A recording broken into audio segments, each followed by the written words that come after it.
नमस्कार दोस्तों। भौतिक भूगोल के चैप्टर पर हम डिस्कस कर रहे हैं। आज की हमारी क्लास भूसंतुलन पर होगी। भूसंतुलन कह दें या आइसोस्टेसी कह दें। प्रत्येक कंपटीशन एग्जाम में आइसोस्टेसी से पूछे जाते हैं। नेट जेआरएफ से लेकर के assistant professor, NVS, KVS, school education में लेक्चरर के बेस से देखें तो एक प्रश्न अवश्य चैप्टर में से आता है। लगभग 2 क्लासें बनती है। एक से ज़्यादा भी आ सकते हैं, 1 से 2 प्रश्न के आने की भी संभावना है, बट एक प्रश्न 100% आता है। आइसोस्टेसी की लगभग 2 या 3 क्लासें बनेगी। अच्छा चैप्टर है। हम यह अच्छी तरीके से थ्योरेटिकल दृष्टि से समझने की कोशिश करेंगे। क्या किन प्रश्नों की मैक्सिमम पॉसिबिलिटी रहती है, पर भी हम बात करेंगे। तो हेडिंग डालिए, भूसंतुलन।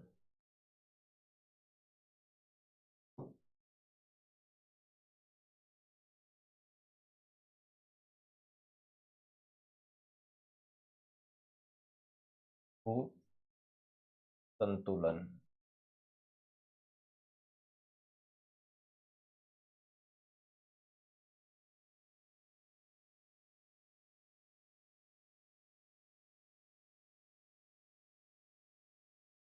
आइसोस्टेसी जिसको कहते हैं।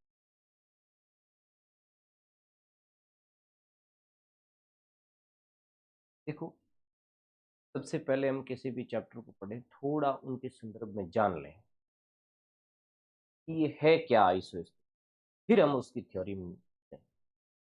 आपको पता है, इस पृथ्वी का सरफेस एक जैसा नहीं। सरफेस का मतलब धरातल एक जैसा नहीं।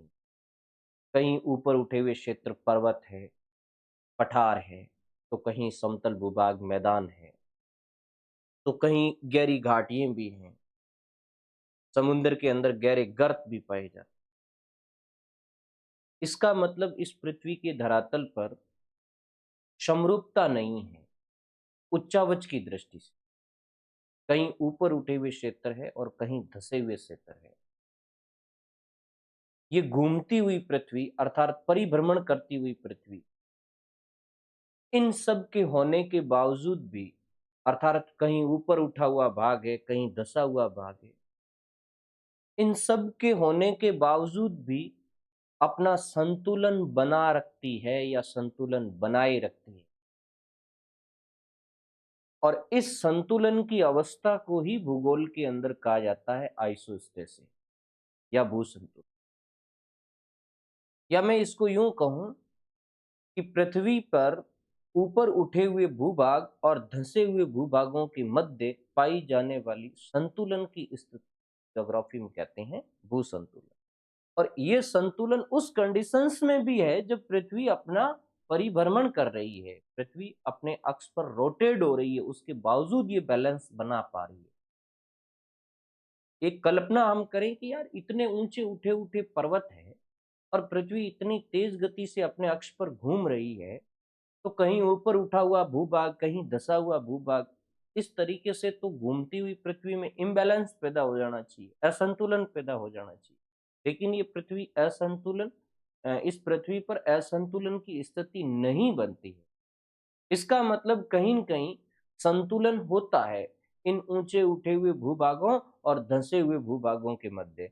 और उस संतुलन की स्थिति को हम कहते हैं आइसोस्टेसी या भूसंतुलन या संतुलन की दशा। ये एक प्रकार की स्थिरता है पृथ्वी पर, एक प्रकार का बैलेंस है पृथ्वी। तो भूसंतुलन की परिभाषा लिखिए। परिभ्रमण करती हुई पृथ्वी पर, परिभ्रमण करती हुई पृथ्वी पर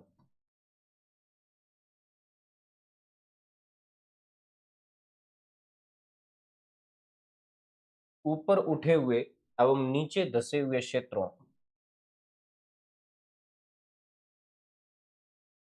ऊपर उठे हुए एवं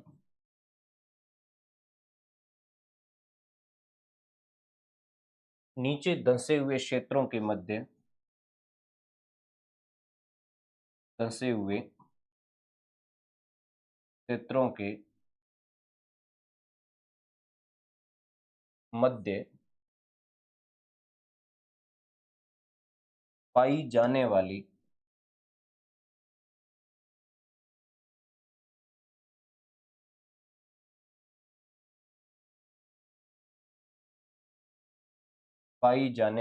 संतुलन की दशा,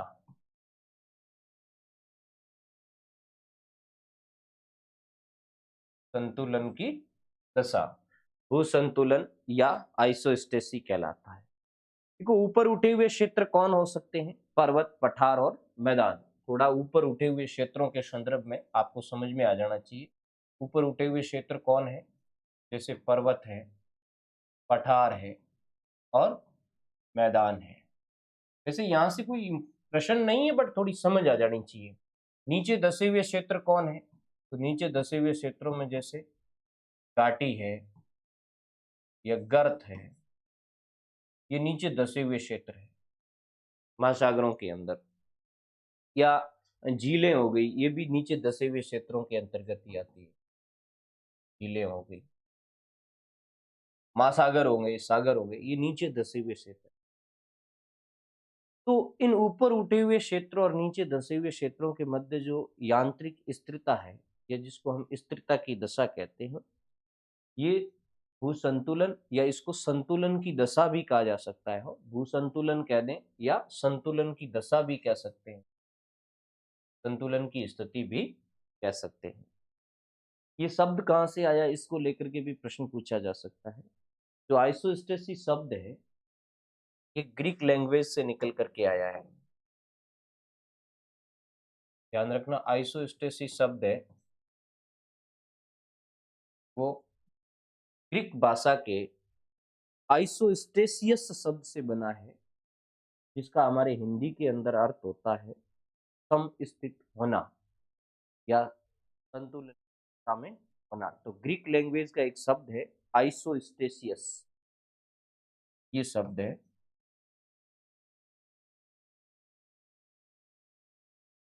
आइसोस्टेसियस।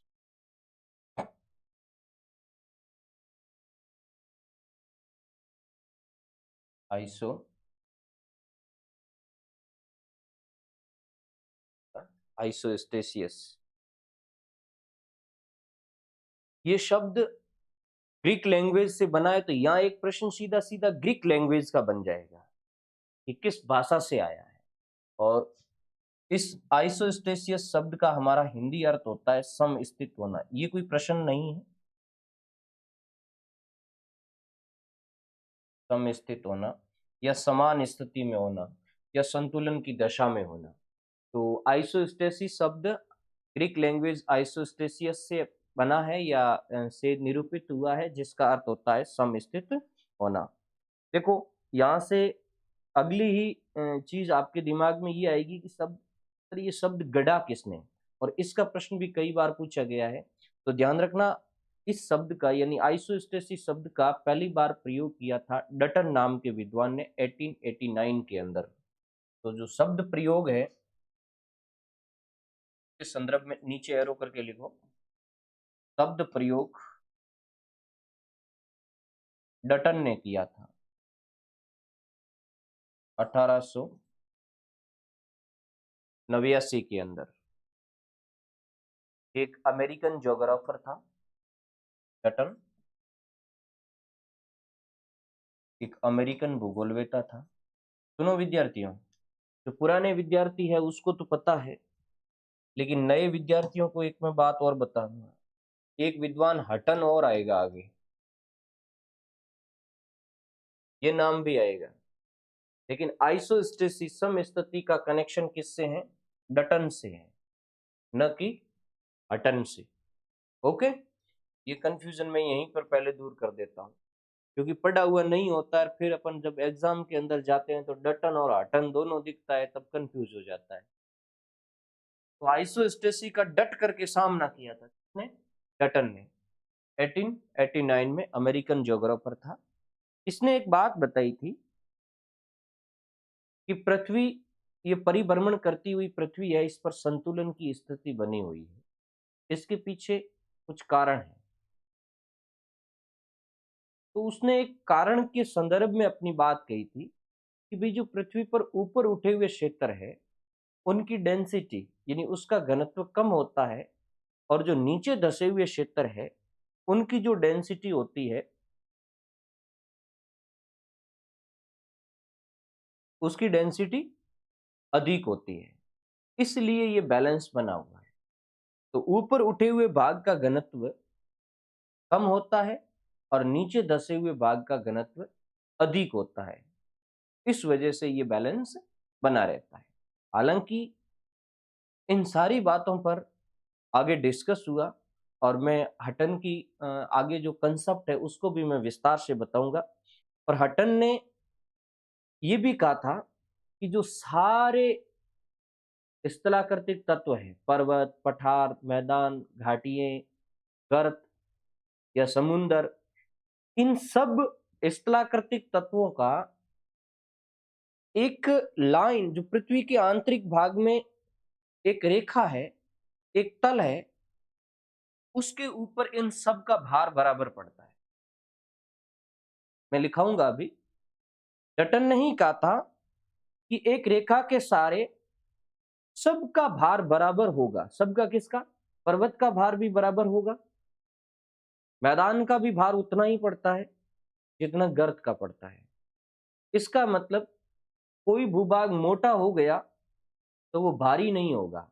उसका यानी पर्वत का भार पठार के भार के बराबर है, पठार का भार है वो मैदान के भाग के बराबर है। तो फिर आप कहोगे सर पर्वत मोटा है उसका भार तो ज्यादा होना चाहिए। तो डटन ने ये जवाब दिया कि पर्वत मोटा है तो उसकी डेंसिटी कम है, मतलब वो हल्के पदार्थों से बना है, इसलिए उनका भार है वो पठार के बराबर होगा। पठार छोटा है तो वो थोड़ा भारी पदार्थों से बना है, मैदान उससे भी छोटा है तो वो और ज्यादा भारी पदार्थों से बना है, यानी उसकी डेंसिटी ज्यादा है। लेकिन उसने मोटी मोटी बात कही थी कि भूगर्भ के नीचे एक तल आएगा जिसका उसने नाम समदबाव तल दिया था। उस समदबाव तल के ऊपर सबका भार बराबर पड़ता है। तो लिखिए, डटन के अनुसार सभी भूखंडों के नीचे एक समदबाव तल है। एरो करके लिखिए। डटन के अनुसार सभी भूखंडों के नीचे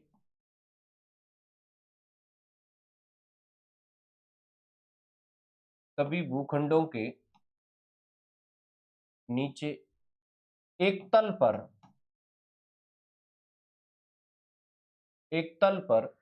सबका भार सबका भार ऑब्लिक दबाव बराबर होता है।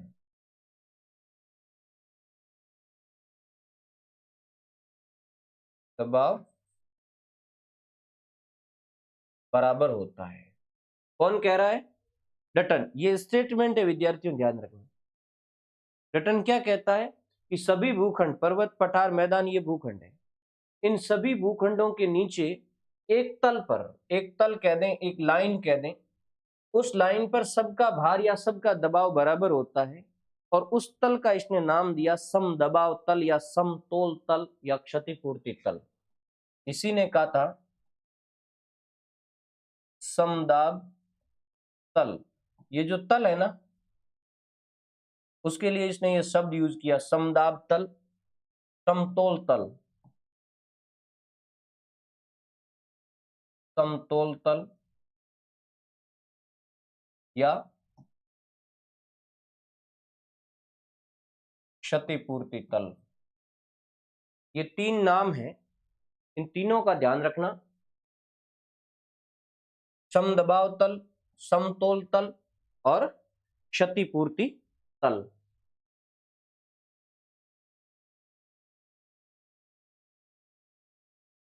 अब यहां से तुम्हारा प्रश्न क्या बनेगा कि समदबाव तल या समतोल तल शब्द का इस्तेमाल किसने किया, या समदबाव तल की बात किसने की? ये बात की थी डटन ने। ये एक प्रकार की आधार रेखा है। ये जो समदाब तल है ना, ये एक प्रकार की लाइन कह सकते हैं अपन, ये एक प्रकार की रेखा है, या इसको समदबाव रेखा भी कह सकते हैं।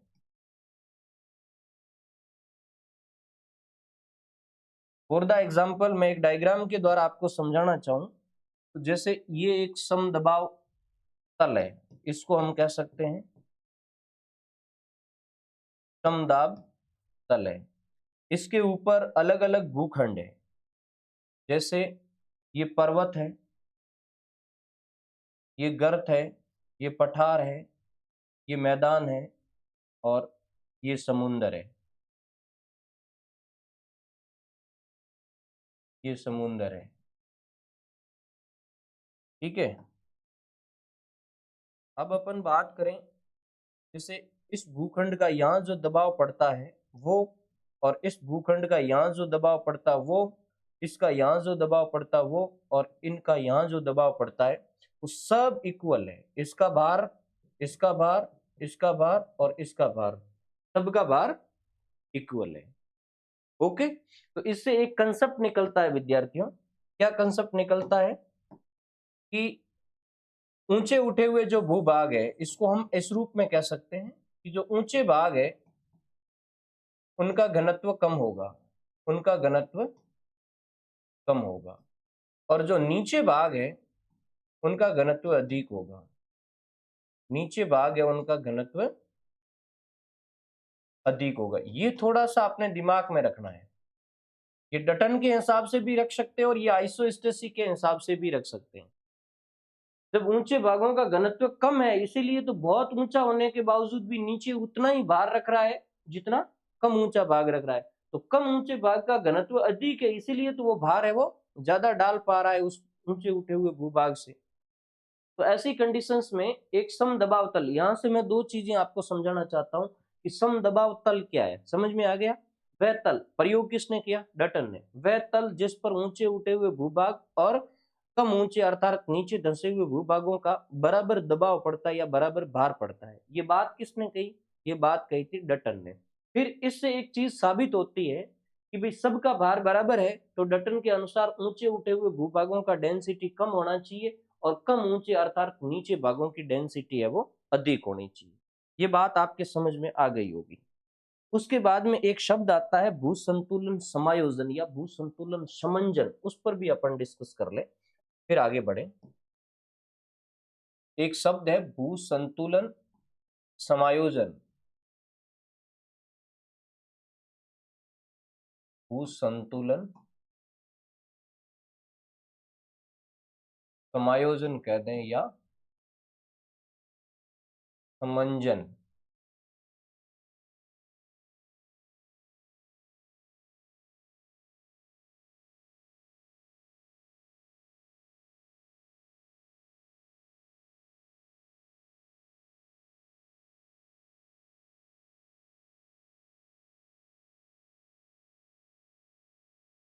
आइसोस्टेसिस एडजस्टमेंट, ये शब्द किस बात को इंगित करता है ये आपको ध्यान रखना है। आइसोस्टेसिस एडजस्टमेंट क्या है? आइसोस्टेसिस एडजस्टमेंट का अर्थ होता है विद्यार्थियों, यदि भूसंतुलन में इम्बैलेंस पैदा हुआ है तो पुनः बैलेंस लाने की प्रक्रिया। ध्यान से सुनना। आइसोस्टेसिस में यदि इम्बैलेंस पैदा हुआ है तो उसको पुनः बैलेंस में लाने की प्रक्रिया। पुनः बैलेंस का मतलब वापस इक्विलिब्रियम, उसी कंडीशंस में लाने की जो प्रक्रिया है उसको भूसंतुलन समायोजन कहते हैं। तो लिखो, भूसंतुलन साम्यता पुनर्स्थापित करने की प्रक्रिया।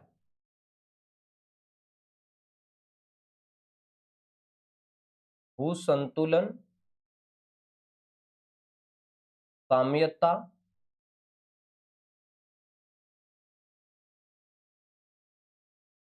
पुनर्स्थापित करने की प्रक्रिया। देखो, ये एक टर्मिनोलॉजी है। ये मैंने क्यों बताया है? ये एक प्रकार की शब्दावली है। जब इक्विलिब्रियम नहीं रहे। इक्विलिब्रियम का मतलब होता है समस्थिति या बैलेंसिव कंडीशन कह सकते हैं, मैं समस्थिति नहीं कहूंगा। एक बैलेंस की कंडीशंस, ऊपर उठे हुए भूभाग और धसे हुए भूभागों के मध्य बैलेंस है, कोई भी गड़बड़ नहीं हुआ है, उसको हम इक्विलिब्रियम कहते हैं। किसी भूगर्भीय घटना के कारणवश उसमें इम्बैलेंस पैदा हुआ है, पृथ्वी क्या करेगी, उस इम्बैलेंस को पुनः बैलेंसिव स्थिति में लाने की कोशिश करेगी। यदि आपको पता है, यदि बैलेंस नहीं होता तो इतने ऊंचे उठे हुए पर्वत कभी भी बिखर सकते थे और नीचे धसे हुए गर्तों में से मेग्मा बाहर आ सकता था, फट सकते थे वो, या पर्वत कट कट करके वो भर सकते थे। ऐसा नहीं हुआ है। ऐसा नहीं इसलिए हुआ है कि पृथ्वी अपना बैलेंस बना करके रखती है। अब खुदा न खास्ता किसी कारण के चलते इम्बैलेंस पैदा हुआ है तो पृथ्वी पुनः उसको बैलेंस में लाने की कोशिश करेगी। तो आपको ये ध्यान रखना है कि भू संतुलन साम्यता पुनर्स्थापित करने की जो प्रक्रिया है, या भू संतुलन इक्विलिब्रियम पुनः स्थापित करने की जो प्रक्रिया है, उसको भू संतुलन समायोजन या भू संतुलन एडजस्टमेंट शब्द कहते हैं। ये टर्मिनोलॉजी है, भू संतुलन एडजस्टमेंट। ओके, कहीं प्रश्न पूछा जा सकता है, भू संतुलन साम्यता पुनर्स्थापित करने की प्रक्रिया क्या कहलाती है? एडजस्टमेंट। अब ये स्टडी काफी डीप है, काफी गहरी स्टडी है, तो आपके दिमाग में ऐसा प्रश्न आया होगा कि सर ये भू संतुलन का कंसेप्ट कब आया, किस तरीके से आया, कौन विद्वानों ने इस पर काम किया? तो उस पर मैं अभी आपसे डिस्कस करना चाहूंगा कि ये भू संतुलन सिद्धांत कहाँ से आया, ये आइडियाज कहाँ से आया, विचार कहाँ से आया। तो नेक्स्ट आप हेडिंग डाले भू संतुलन सिद्धांत।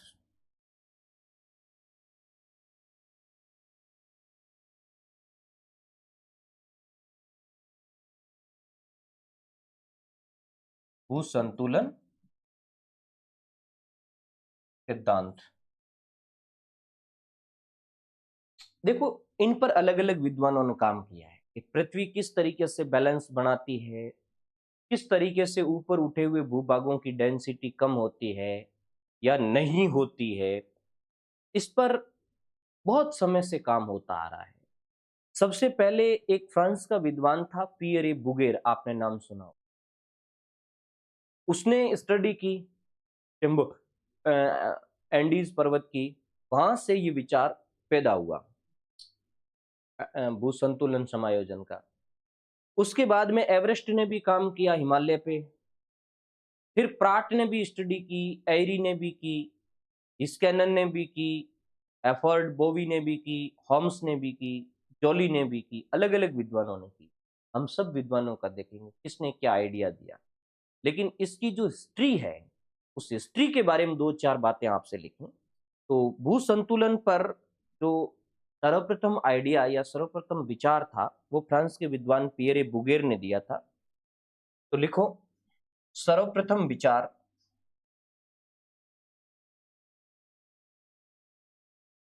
सर्वप्रथम विचार, सिद्धांत की बात कर रहा हूं, सिद्धांत पर विचार।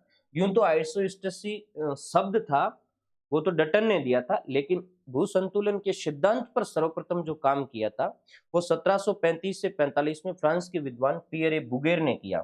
सर्वप्रथम विचार 1735 से 45, फ्रांसीसी विद्वान, फ्रांसीसी विद्वान पियरे बुगेर ने एंडीज पर्वतमाला की, एंडीज पर्वतमाला की चिम्बोरेजो चोटी, एंडीज पर्वतमाला की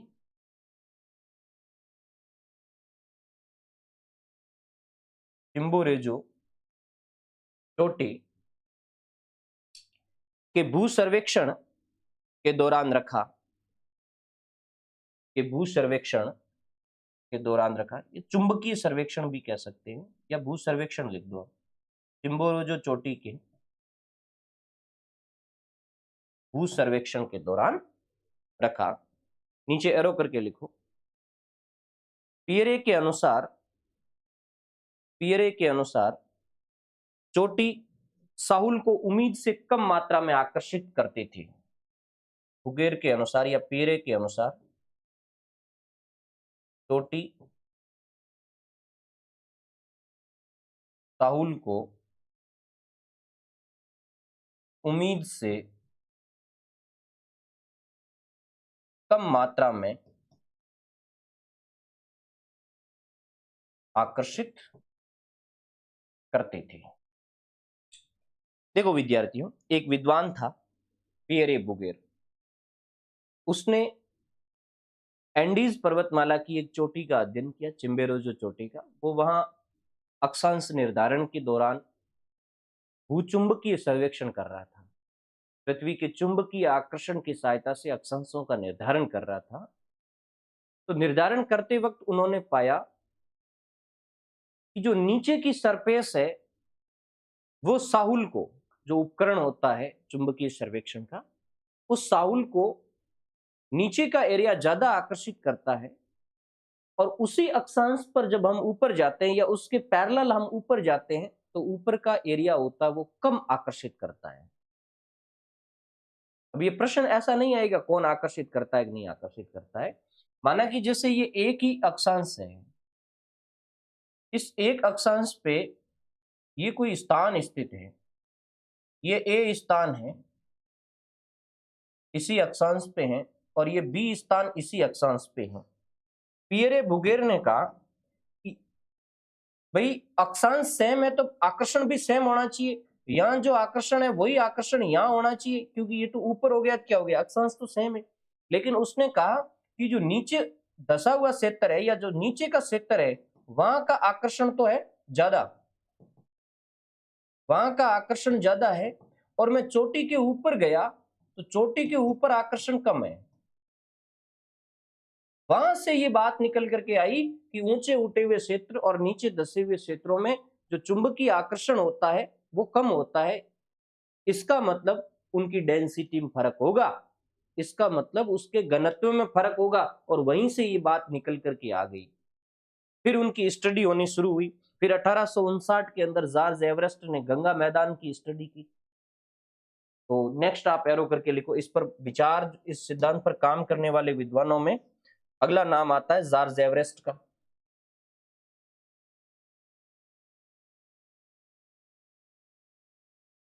जॉर्ज एवरेस्ट ने 1859 में गंगा सिंधु मैदान का सर्वेक्षण किया।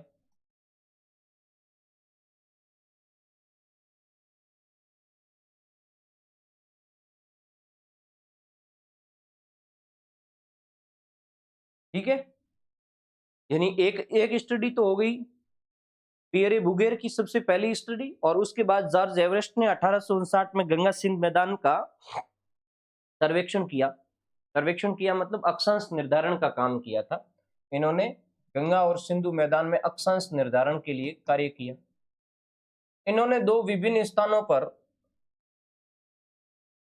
अक्षांशों पर स्थित स्थान लिए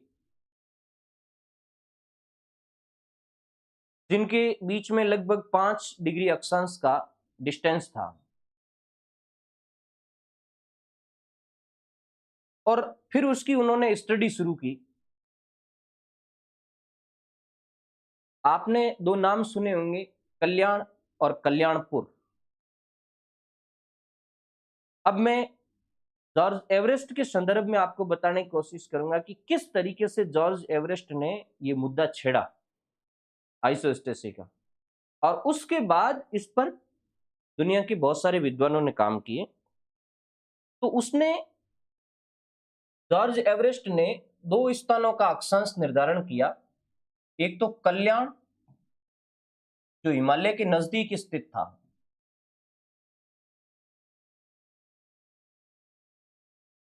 जो हिमालय के नजदीक था, मींस हिमालय के 90 किलोमीटर दूर था। और एक दक्षिण में स्थित स्थान लिया इसने, कल्याणपुर। कल्याणपुर तो अभी ये लिखने की बात नहीं है, ना ही यहां से प्रश्न आता है। यहां से अपन को समझना है कि इसने बात क्या करी। जब इसने कल्याण और कल्याणपुर की बात की, ये आपस में 599 किलोमीटर दक्षिण में है। ये 599 किलोमीटर दक्षिण में पड़ेगा कल्याणपुर। उसने अक्षांश निर्धारण करने के लिए दो विधि का इस्तेमाल किया, एक त्रिभुजीकरण विधि और एक खगोलीय विधि। अब यहां से ये प्रश्न है, इसने कौन कौन सी विधि इस्तेमाल की? एक तो त्रिभुजीकरण विधि इस्तेमाल की और एक इसने खगोलीय विधि इस्तेमाल की। अब त्रिभुजीकरण विधि में कोई साउल वगैरह का इस्तेमाल नहीं किया जाता है, बल्कि खगोलीय विधि में साउल का इस्तेमाल किया जाता है। वो आकर्षण की सहायता से नियत होती है। तो अब आपको ये ध्यान रखना है कि एक प्रश्न तो यहां से ये बन गया कि जॉर्ज एवरेस्ट ने कौन सी विधियां इस्तेमाल की? त्रिभुजीकरण विधि और खगोलीय विधि। कौन से दो स्थानों के अक्षांश निर्धारित करने के प्रयास किए? एक तो कल्याण का और एक कल्याणपुर का। कल्याणपुर कल्याण से दक्षिण में स्थित है, ये चीज आपको ध्यान रखनी है। फिर इसने पाया कि जब मैं त्रिभुजीकरण विधि से अक्षांश ज्ञात करता हूं तो इन दोनों स्थानों के बीच अक्षांश का जो अंतर रहता है वो 5 डिग्री 23 मिनट और 42.294 सेकंड का रहता है। पहले आप लिख दीजिए कि त्रिभुजीकरण विधि से दोनों के बीच में जो अक्षांशों का अंतर आता वो 5 डिग्री 23 मिनट और 42.294 सेकंड का अंतर आता है। मतलब किसके बीच में? कल्याण और कल्याणपुर के बीच में अंतर आता है। कितने डिग्री का? 5 डिग्री 23 मिनट और यूं समझ लें 42 सेकंड का।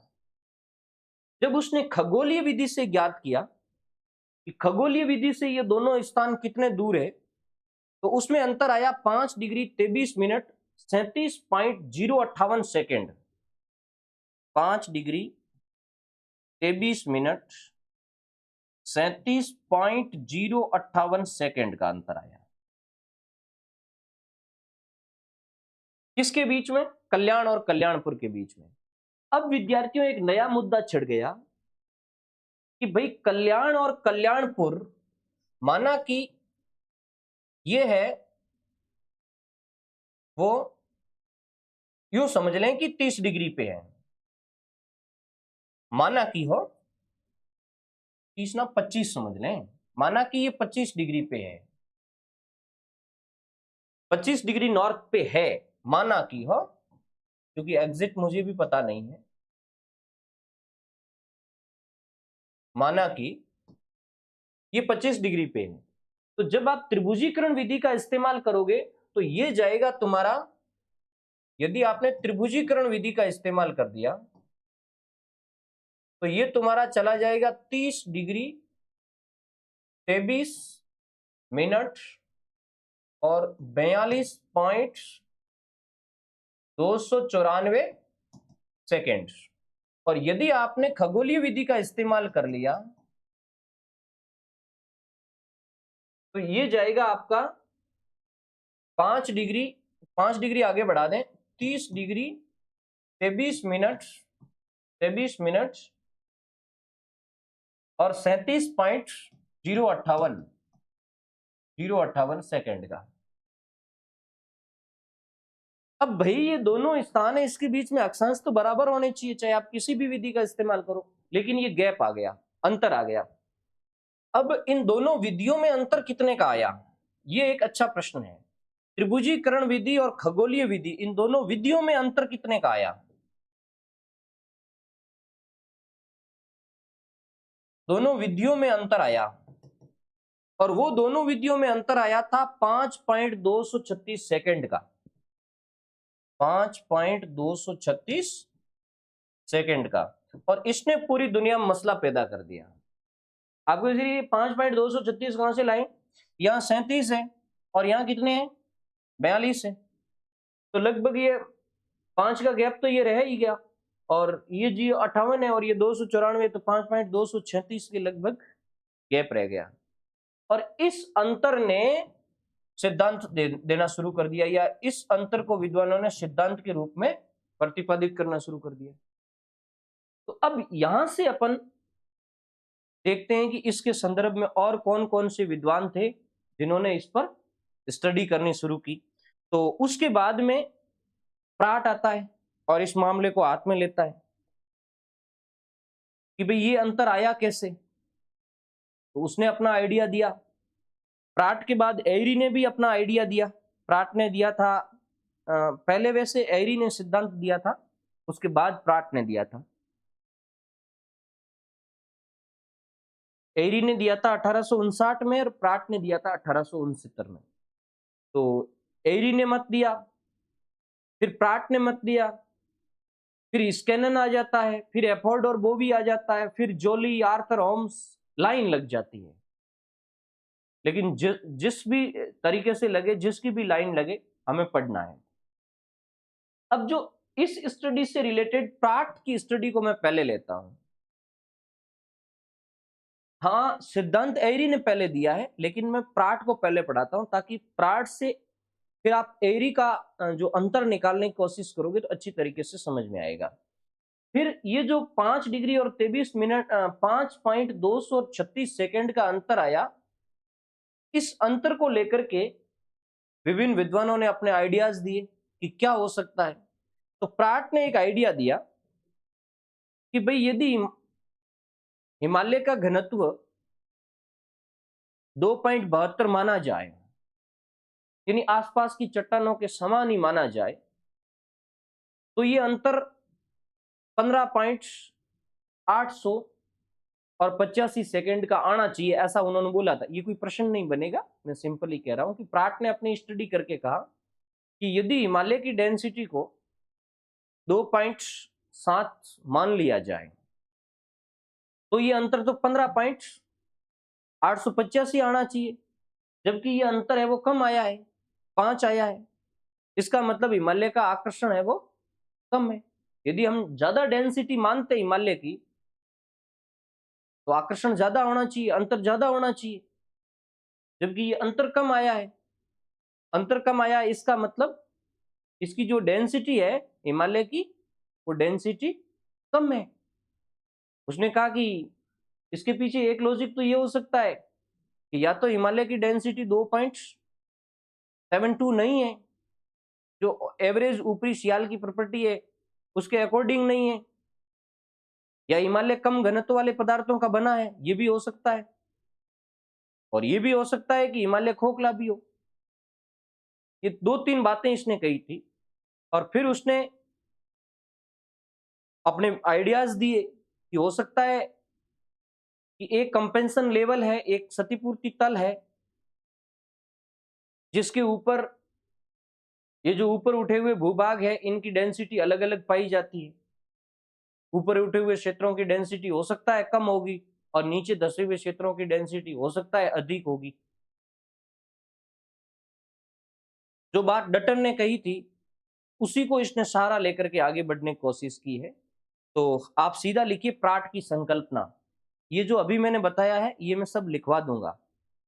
कई बार बच्चे क्या कहते हैं, मतलब ये सोचते हैं जैसे कॉलेज के अंदर होता है, मैं क्या करता हूँ पहले थोड़ा सा एक्सप्लेन अपन कर लेने किसी चीज के बारे में, तो फिर लिखने का भी मजा आएगा और समझ भी बढ़ेगी।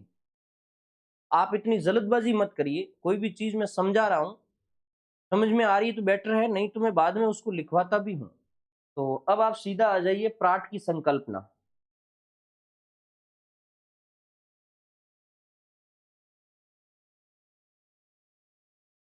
प्राट की संकल्पना या प्राट की अवधारणा या प्राट के विचार भी आप कह सकते हैं।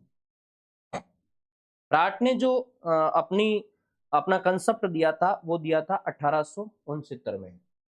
ये पूछा तो नहीं जाएगा, बट कभी कभार एग्जामिनर के दिमाग में आ जाए तो भी।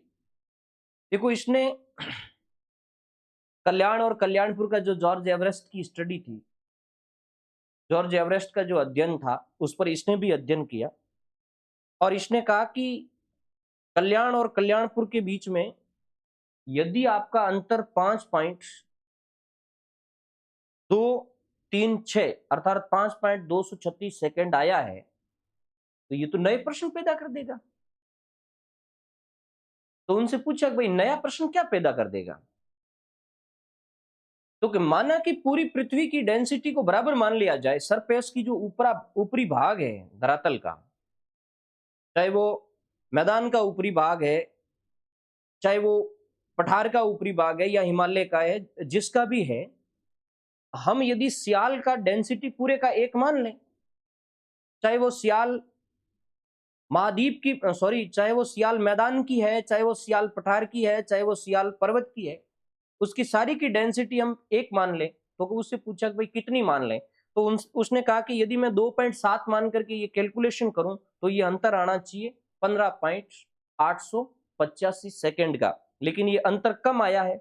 इससे ये निष्कर्ष निकलता है कि पर्वत की डेंसिटी कम है, पर्वत से पठार की डेंसिटी अधिक होगी, और पठार से मैदान की डेंसिटी अधिक होगी, और मैदान से समुद्र तल की डेंसिटी अधिक होगी। लिखो, अब लिखो, प्राट ने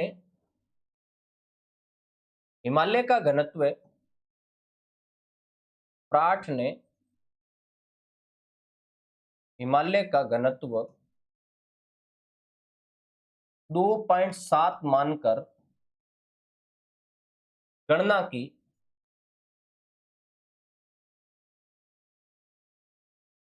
तो अंतर, अब यहां अंतर आपको ध्यान रखना चाहिए, किसकी अंतर की बात कर रहा है? ये जो खगोलीय और त्रिभुजीकरण विधि के बीच में अंतर आ रहा है उसकी बात कर रहा है ये।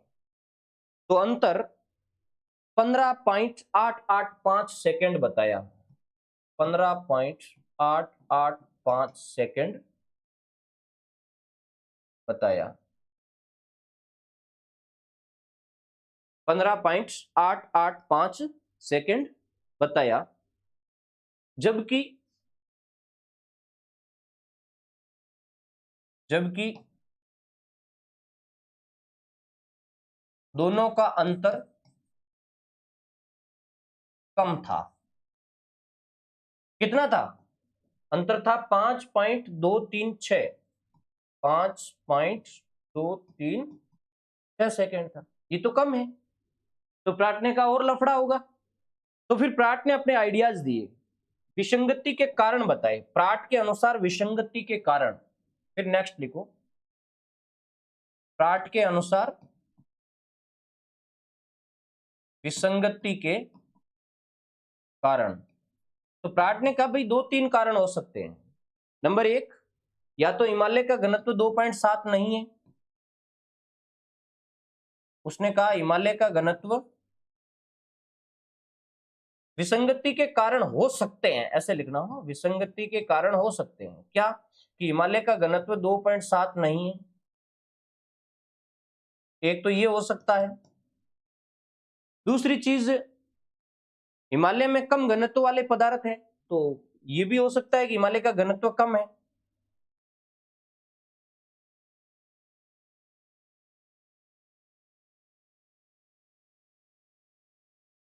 कम घनत्व वाले पदार्थ होंगे। और तीसरी बात उसने कही, हिमालय खोखला हो सकता है। तीसरी उसने बात कही कि या फिर हिमालय है वो खोखला हो सकता है। लेकिन उसने कहा ये बात तो तर्कहीन है कि हिमालय खोखला तो नहीं हो सकता। भाई हिमालय की डेंसिटी 2.7 होती तो वो साउल को ज्यादा आकर्षित करता, जबकि वो साउल को कम आकर्षित कर रहा है।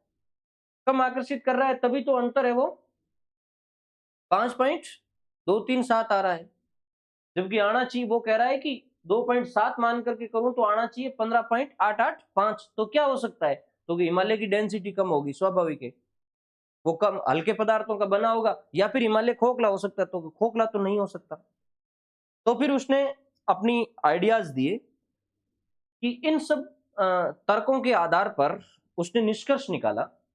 तो प्राट का निष्कर्ष क्या है? देखो नीचे लिखो, प्राट का निष्कर्ष। यही मजेदार बात है और यहीं से प्रश्न है। फिर प्राट का निष्कर्ष ये है, पर्वत से पठार का घनत्व अधिक है, पठार का घनत्व अधिक है, पठार से मैदान का घनत्व अधिक है, ये निष्कर्ष निकल रहा है, पठार से मैदान का घनत्व अधिक है और मैदान से सागर तल का घनत्व अधिक है। सागर तल का घनत्व अधिक है। ये 3 लाइनें विद्यार्थियों ध्यान रखना। प्राट ने अपने निष्कर्ष में कहा पर्वत का घनत्व सबसे कम है। सुनना, पर्वत का घनत्व सबसे कम है, पठार का घनत्व पर्वत से अधिक है और पठार से मैदान का घनत्व अधिक है और मैदान से सागर का घनत्व अधिक है। इसका मतलब यह हुआ कि ऊंचे उठे हुए भागों का घनत्व कम होता है और धंसे हुए भागों का घनत्व अधिक होता है। इससे यह निष्कर्ष निकल गया कि ऊंचे भाग होंगे, ऊंचे उठे हुए भाग होंगे, उनका घनत्व कम होगा, उनका घनत्व कम होगा और जो नीचे धंसे भाग है उनका घनत्व अधिक होगा। ये निष्कर्ष निकाला। फिर उन्होंने अपनी थियरी गढ़ी, फिर उन्होंने अपना सिद्धांत दिया। तो फिर ये रहते कैसे हैं? जैसे ऊपर उठे हुए भागों का घनत्व कम होता है तो इनका जो नीचे जो कंपेंसन लेवल, सॉरी, इनका जो क्षतिपूर्ति तल है उस पर क्या कंडीशंस होती है। तो फिर उसने कुछ अपने स्टेटमेंट दिए, वो स्टेटमेंट आगे लिखो आप। प्राट के अनुसार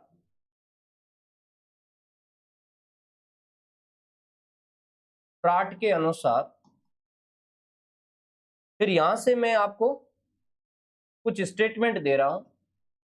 उसने अपने सिद्धांत को इस तरीके से कहा कि ऊंचाई और घनत्व में विपरीत संबंध होता है। प्राट के अनुसार ऊंचाई व घनत्व में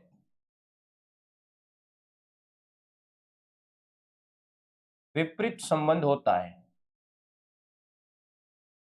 ध्यान रखना, कौन ऊंचाई और घनत्व में विपरीत संबंध की बात करता है? प्राट।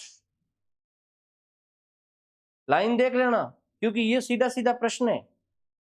जैसे ये आएगा कि प्राट के संबंध में कौन सा स्टेटमेंट सही है गलत है, उसके संदर्भ में मैं लिखवा रहा हूं। तो प्राट कह रहा है कि ऊंचाई और घनत्व में विपरीत संबंध है। ये बात इससे जस्टिफाई होती है विद्यार्थियों कि ऊंचे भाग का घनत्व कम और नीचे भाग का घनत्व अधिक। ये विपरीत संबंध है कि नहीं है? यदि भाग ऊंचा होगा तो घनत्व कम होगा और भाग नीचा होगा तो घनत्व अधिक होगा। दूसरी बात वो कहता है कि क्षतिपूर्ति तल के ऊपर घनत्व में भिन्नता है और तल के नीचे समान घनत्व है। एक बात वो क्षतिपूर्ति तल की कहता है, नीचे लिखो एरो करके, 2 नंबर लिख दो आप, फिर मैं आपको लिखवाऊंगा क्षतिपूर्ति तल की बात क्या है।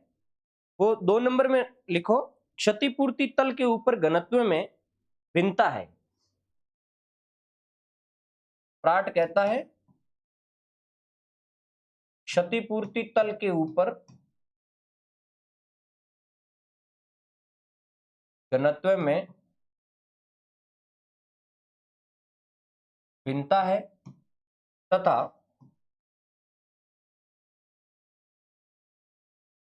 तल के नीचे समान घनत्व है।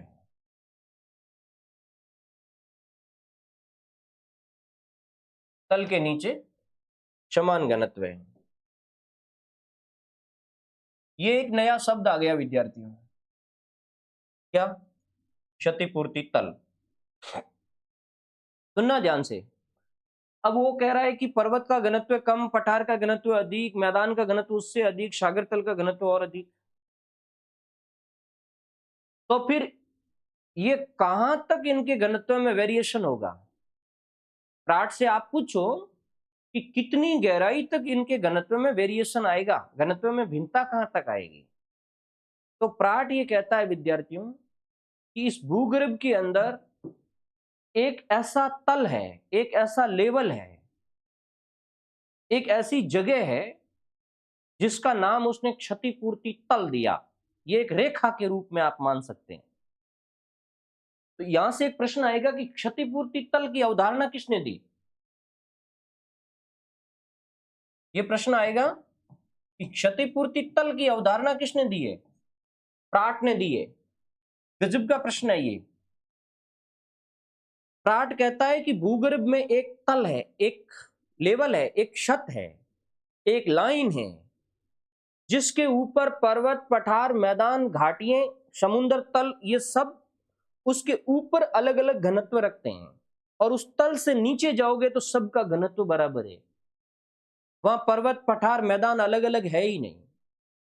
तो दूसरा स्टेटमेंट ध्यान रखना कि प्राट कहता है कि क्षतिपूर्ति तल के ऊपर घनत्व में भिन्नता है, जबकि तल के नीचे घनत्व समान है। मैं एक डायग्राम के द्वारा आपको बताना चाहूंगा। ये जैसे डायग्राम है, हाँ, ये जो संतुलन लाइन है यही क्षतिपूर्ति तल है। अब इसके ऊपर, ये तो इसने एक्सपेरिमेंट किया, मैं आगे समझाऊंगा। जैसे ये पर्वत है, और ये पठार है, और ये मैदान है, और ये समुद्र की तली है। देखो, पर्वत बहुत ऊंचा है, पठार उससे कम ऊंचा, मैदान उससे कम ऊंचा, और समुद्र तली उससे भी कम ऊंची। लेकिन ये एक जो लेवल है, ये इस लेवल के ऊपर ऊपर इसकी डेंसिटी में वेरिएशन है, इसके नीचे डेंसिटी में कोई वेरिएशन नहीं है। तो इसके ऊपर तो आपको घनत्व भिन्नता मिलेगी, यानी यहां आपको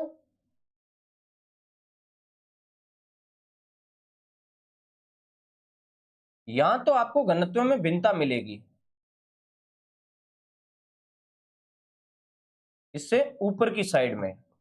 और इससे आप जब नीचे की साइड में जाओगे तो यहां आपको घनत्व बराबर मिलेगा, घनत्व समान मिलेगा।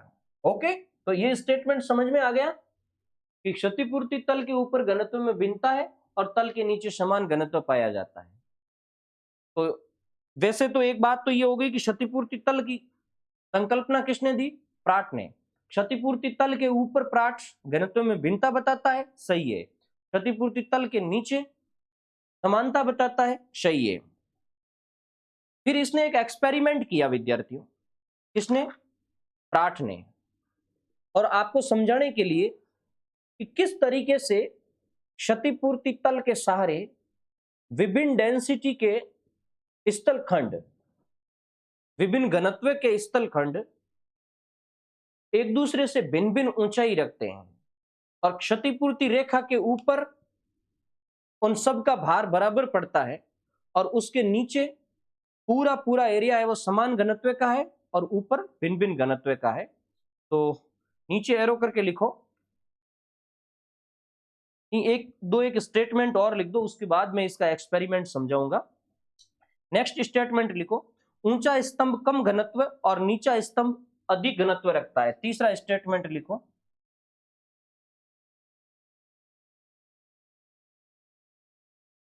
ऊंचा स्तंभ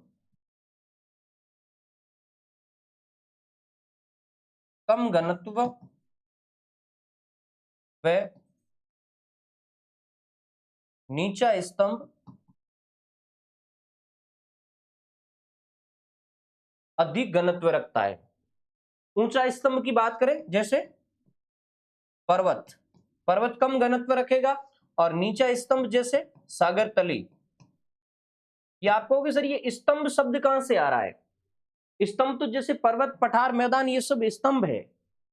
एग्जाम्पल के तौर पे जैसे ये आपका क्षतिपूर्ति तल है, एक क्षतिपूर्ति तल के ऊपर जैसे ये पर्वत है, ठीक है, ये पठार है, ये मैदान है, और ये समुद्र तल है।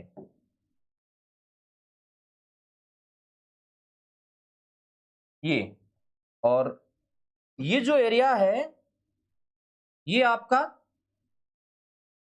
क्षतिपूर्ति तल है, इसको हम कह सकते हैं क्षतिपूर्ति तल। और इसके ऊपर ये पर्वत है, और ये एरिया है ये पठार का है, और ये है ये मैदान का है, और ये है ये सागर है। अब इस स्टेटमेंट को देखो कि ऊंचा स्तंभ कम घनत्व रखता है। ऊंचा स्तंभ जैसे ये होगा पर्वत, तो इसका घनत्व होगा ये कम होगा, और नीचा स्तंभ जैसे ये सागर हो गया तो इसका घनत्व है वो अधिक होगा। ठीक है, स्टेटमेंट यहीं से प्रश्न है, स्टेटमेंट में ही प्रश्न है। तो ऊंचा स्तंभ कम घनत्व रखता है और नीचा स्तंभ अधिक घनत्व रखता है। ये कथन किसका है? ये कथन प्राट का है। ये आगे मैं एक चीज बताऊंगा, इसका सिद्धांत कहीं न कहीं तेराव सिद्धांत से मेल खाता है, वो मैं बात आगे बताऊंगा। पहले आप ये स्टेटमेंट पूरे कर दो। उसके बाद लिखो, स्तंभ बड़ा तो घनत्व कम और स्तंभ छोटा तो घनत्व अधिक। एक और स्टेटमेंट लिखो, स्तंभ बड़ा तो घनत्व अधिक। बड़ा का मतलब ये ऊंचा हो गया, ये सेम है, लेकिन बच्चे लैंग्वेज से भ्रमित हो जाते हैं। स्तंभ बड़ा तो घनत्व अधिक नहीं, घनत्व कम लिखो। स्तंभ बड़ा तो घनत्व कम,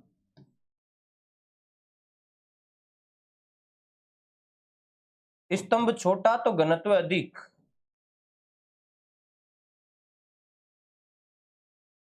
स्तंभ छोटा तो घनत्व अधिक।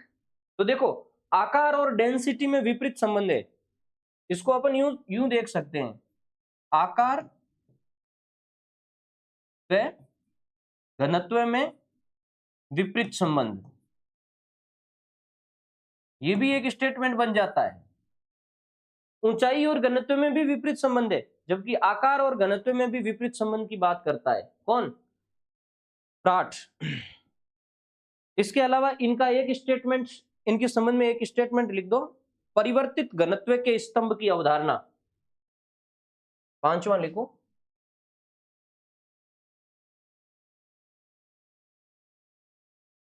परिवर्तित घनत्व के स्तंभ की अवधारणा। परिवर्तित घनत्व के स्तंभ क्या मतलब हुआ कि इस पूरी पृथ्वी की जो प्रॉपर्टी होती है वो अलग अलग स्तंभों की है, जैसे पर्वत, पठार, मैदान, सागर तल, ये अलग अलग स्तंभ है। स्तंभ से विद्यार्थियों घबराना मत, ये 1 नंबर, 2 नंबर, 3 नंबर, 4 नंबर, 1 2 3 4 5 5, ये सब स्तंभ है और ये स्तंभ अलग अलग घनत्व के हैं। तो ये चीज भी क्लियर हो गई कि परिवर्तित घनत्व के स्तंभों से ये प्रॉपर्टी बनी है। तो ये स्टेटमेंट भी आपके दिमाग में आ गया, परिवर्तित घनत्व के स्तंभ। क्षतिपूर्ति तल की संकल्पना,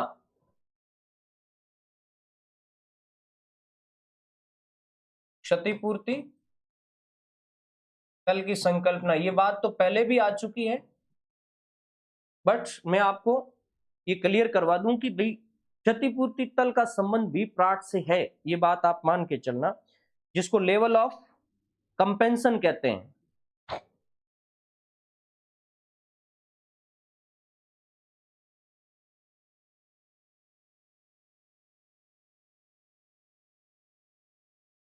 लेवल ऑफ कंपेंशन ऐसे भी पूछ लें कभी कभार, पता नहीं है, एग्जामिनर का किसी भी रूप में पूछे, लेवल ऑफ कंपेंशन। लेवल ऑफ कंपेंशन की बात कौन करता है? प्राट करता है। एक इसका स्टेटमेंट है, समान गहराई भिन्न भिन्न घनत्व, ये स्टेटमेंट भी इसका है।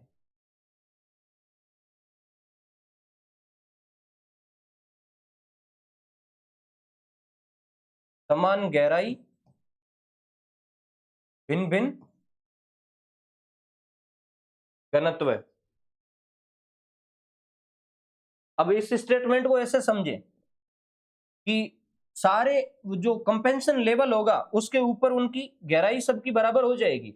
जैसे पर्वत की गहराई भी यहाँ खत्म हो रही है, पठार की गहराई भी यहाँ खत्म हो रही है, मैदान की गहराई भी यहाँ खत्म हो रही है और इनकी गहराई भी यहाँ खत्म हो रही है। तो गहराई तो समान है सबकी, ये समान गहराई, क्योंकि क्षतिपूर्ति तल पे सभी समान गहरे हैं,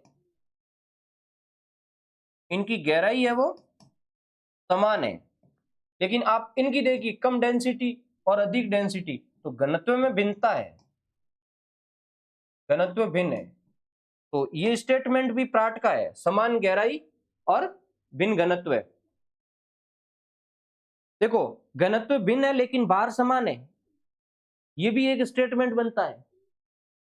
समान भार भिन्न भिन्न घनत्व है,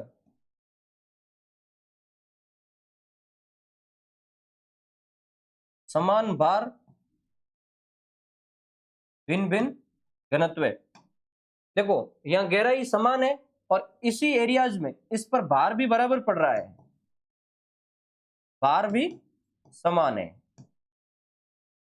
ये सब स्टेटमेंट प्राट से रिलेटेड है। अब प्राट ने एक्सपेरिमेंट क्या किया ये देखते हैं। ये तो हो गए इसके स्टेटमेंट। प्राट ने एक्सपेरिमेंट किया कि उन्होंने अलग अलग आकार के और अलग अलग घनत्व के कुछ धातु के टुकड़े लिए। दो एक्सपेरिमेंट है, एक तो धातु के टुकड़े का भी है और एक लकड़ी के टुकड़े का एक्सपेरिमेंट भी है और एक बर्फ के टुकड़ों का एक्सपेरिमेंट भी है। और उन्होंने धातु के टुकड़े के एक्सपेरिमेंट के द्वारा बताया कि आप एक बर्तन के अंदर पारा लीजिए, लिक्विड पदार्थ आता पारा, बर्तन के अंदर पारा भरिए और उस बर्तन के अंदर, जैसे मैं चित्र के माध्यम से ही आपको समझा देता हूं, ये पारा भरा हुआ है इस बर्तन के अंदर और ये इन्होंने स्तंभ लिए हैं। विद्यार्थियों ध्यान से सुनना, इन स्तंभों की डेंसिटी अलग अलग है। ये धातु के टुकड़े हैं, इनका घनत्व भिन्न भिन्न है, ये आपके दिमाग में होना चाहिए।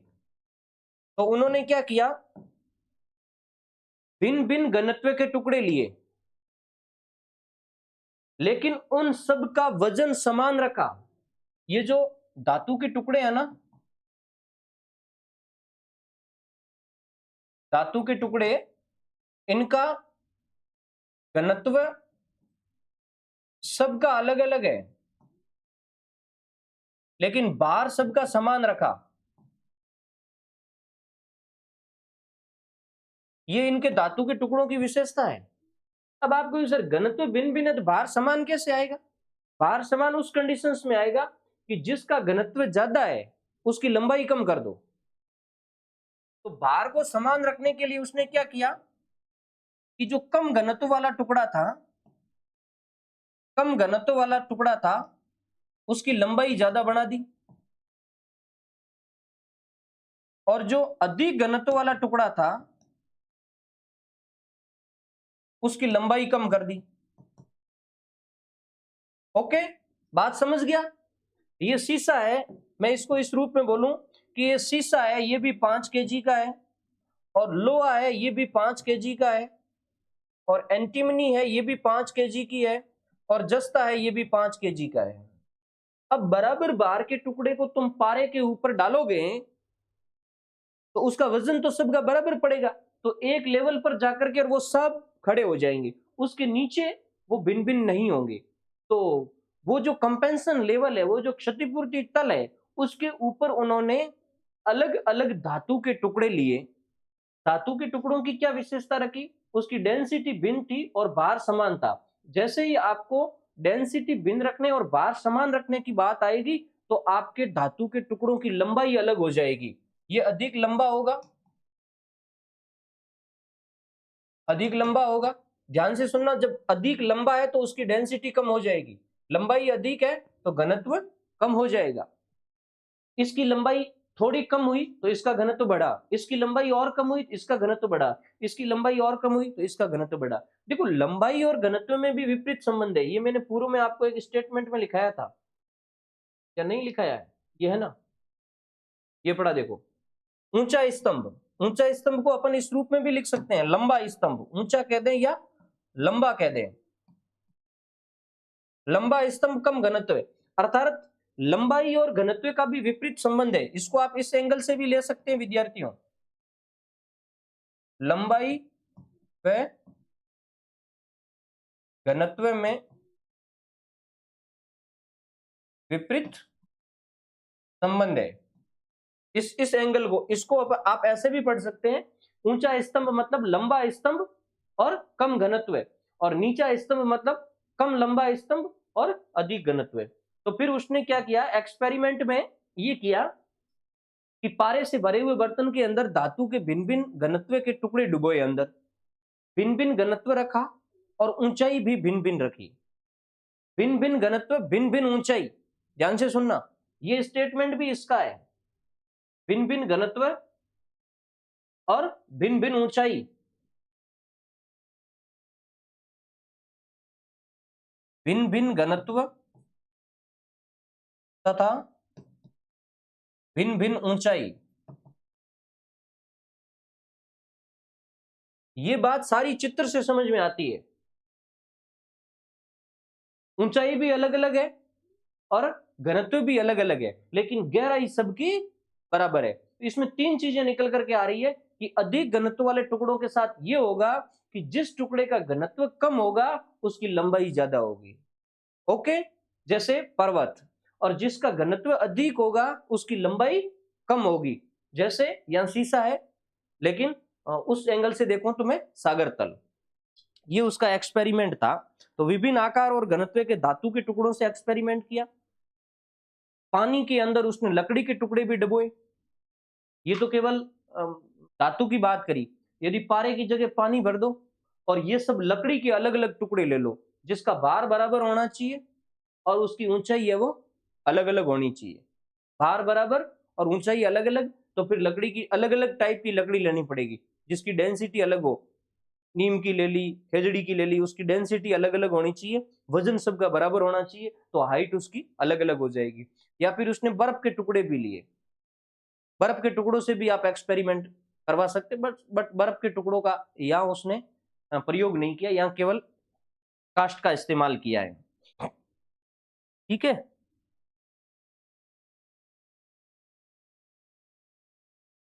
एक अब अंत में लिख दो, प्राट तेराव के सिद्धांत में विश्वास नहीं रखता है। नोट लगा करके लिख देना, नोट, प्राट तेराव सिद्धांत में विश्वास नहीं रखता है। नोट, प्राट तेराव सिद्धांत में विश्वास नहीं रखता है।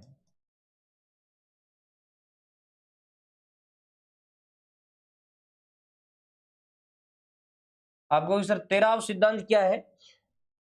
तेराव सिद्धांत का मतलब होता है कोई भी टुकड़ा जब आप पानी के अंदर तैराते हो या पानी के अंदर डालते हो या किसी तरल पदार्थ में डालते हो तो उसका 9वां हिस्सा डूब जाता है, एक हिस्सा बाहर रहता है। ये तेराव सिद्धांत है और इसका अनुसरण एयरी ने किया था, लेकिन प्राट ने इसका अनुसरण नहीं किया है। तो आपको ध्यान रखना है, प्राट तेराव सिद्धांत में विश्वास नहीं रखता है। तो इसका सिद्धांत कौन सा है? इसका सिद्धांत है क्षतिपूर्ति तल का सिद्धांत। ये क्षतिपूर्ति तल सिद्धांत में विश्वास करता है।